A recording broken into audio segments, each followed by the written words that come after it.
Morning student, हम आप लोगों को क्लास 9th की बायोलॉजी पढ़ाने जा रहे हैं, जिसमें आज का टॉपिक है मस्कुलर टिश्यू। तो मस्कुलर टिश्यू यानी कि पेशीय ऊतक किसे कहते हैं?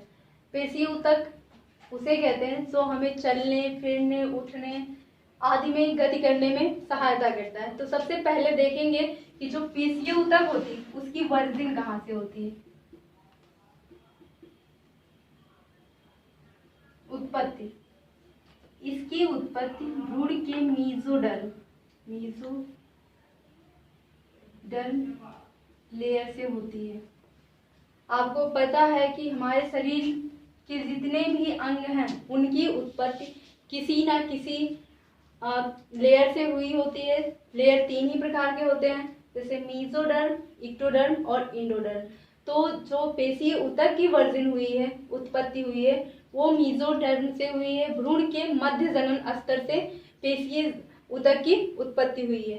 तो आपने देखा कि जो पेशीय ऊतक है इसकी उत्पत्ति मेसोडर्म लेयर से हुई है। तो मेसोडर्म लेयर के बाद अब आपको जानना है कि ये पेशीय ऊतक जो होती है किसकी बनी होती है। पेशीय ऊतक पेशीय रेशों से मिलकर बनी होती है। पेशीय रेशों से मिलकर बनी होती है जो एक साथ संयोजित होकर कार्य करता है, जैसे चलना, उठना, दौड़ना, डांस करना। ये सब किसका कार्य है? पेशीय ऊतक का कार्य होता है। ये इन सब कार्यों को एक साथ सम्मिलित रूप से करता है। फिर इसके बाद आपको पढ़ना है कि पेशीय ऊतक जो होता है किसका बना होता है। एक विशेष प्रकार की प्रोटीन की बनी होती है। विशेष प्रकार की प्रोटीन से बना होता है। जो पेशीय ऊतक होता है वो एक विशेष प्रकार की प्रोटीन से बनी होती है, जिसे सिकुड़ने वाला प्रोटीन कहा जाता है। इस प्रोटीन को सिकुड़ने वाला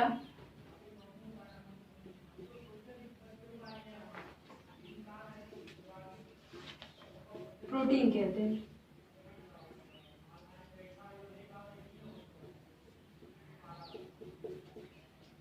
अब इनके कार्य करने के अनुसार जो ये पेशीय ऊतक होते हैं, इनके कार्य के अनुसार ये 3 प्रकार के होते हैं।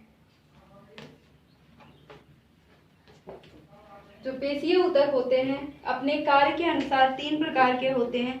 एक होती है ऐच्छिक,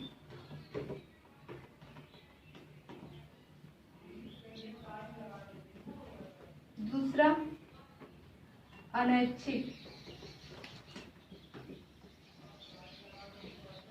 तीसरा होता है हृत पेशी।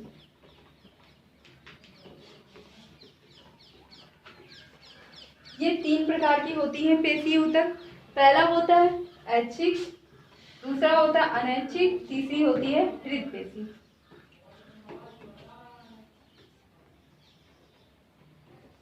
तो आपको इन तीनों के बारे में पढ़ना है कि इन तीनों का जो कार्य होता है ये किस प्रकार कार्य करते हैं। जैसे ऐच्छिक पेशी किसे कहेंगे? जो कार्य हम अपनी इच्छा के अनुसार कर सकते हैं, हमारी इच्छा पे निर्भर हो, अगर हम सोच ले ये काम हमको करना है तो हम कर सके, वही ऐच्छिक पेशी होती। उसमें दिमाग का या अपनी तरफ से कोई यूज ना हो, उसे ऐच्छिक पेशी कहते हैं। जैसे हम अपनी इच्छा के अनुसार क्या कर सकते हैं? चलना,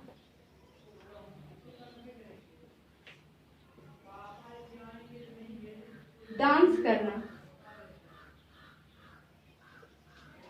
रोना,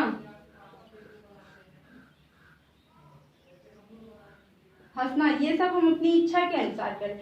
लेकिन ऐच्छिक पेशी का मतलब रोना, हंसना नहीं होगा। जैसे चलना, नाचना, बोलना भी आप कह सकते हैं कि ये ऐच्छिक पेशी में आता है, क्योंकि हमारी इच्छा होगी तभी हम बोलेंगे, हंसेंगे, चलेंगे या नाचेंगे। तो इन्हें क्या कहेंगे? ऐच्छिक पेशी कहेंगे। अब दूसरा आता है कि अनैच्छिक पेशी किसे कहते हैं। जैसे जो अनैच्छिक पेशी उसे कहेंगे जो हमारी इच्छा पर ना निर्भर करता हो, हम अपनी इच्छा से ये कार्य नहीं कर सकते। जैसे आप भोजन खाते हो भोजन खा के भोजन का पाचन आप नहीं करते हो, कोई दूसरा ग्रंथि करता है, तो वो हमारी इच्छा पर निर्भर नहीं कर रहा। सांस लेना, सांस आप लेते हो, अपनी इच्छा के अनुसार आप सांस को ले और रोक नहीं सकते। अगर रोकना भी चाहें अपने सांस को तो थोड़ी देर के लिए रोक सकते हैं, पूरे लाइफ टाइम नहीं रोक सकते। तो ये सब क्या है? अनैच्छिक पेशियां हैं। जैसे सांस लेना,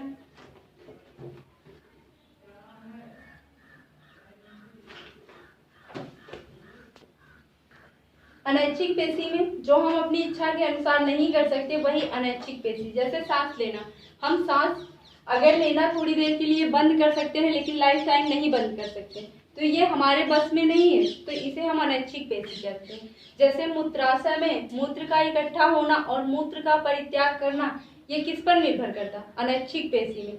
हृदय से ब्लड का आना और ब्लड का जाना हमारी इच्छा पर निर्भर नहीं करता कि अगर हम चाहें ब्लड का सर्कुलेशन रोक दें, तो ये क्या हुए? ये सब अनैच्छिक पेशी के एग्जाम्पल हुए। अब आता है हृदय पेशी, जिससे हमारे हृदय का निर्माण हुआ रहता है, उसी को हृदय पेशी कहते हैं। हमारे हृदय का जो निर्माण हुआ है हृदय पेशियों से हुआ है, जिसमें जो हमारे हृदय की जो पेशियां होती हैं संकुचन करती हैं, इसी के कारण संकुचन करती हैं। आज के लिए बस इतना ही, आगे आप लोगों को नेक्स्ट वीडियो में बताया जाएगा।